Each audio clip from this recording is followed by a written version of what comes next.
నాలుగవ కథ శివధనుస్సు. సీతమ్మ ఆటలు ఆడుతుండగా శివధనుస్సును తాకింది.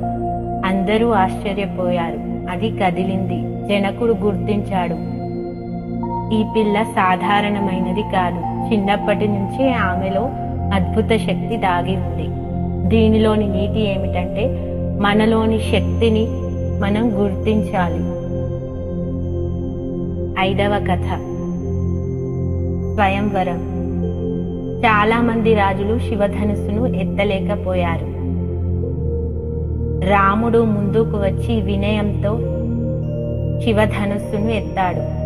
సీతమ్మ ఆనందంగా వరమాల వేసింది. అందరూ ఆశ్చర్యపోయారు.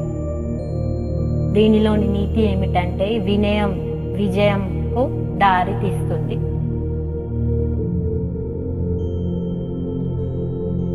సీతారామ రామ జయ రామ రామ సీతారామ రామ జయ రామ సీతారామ రామ జయ రామ రామ సీతారామ రామ జయ రామ రామ సీతారామ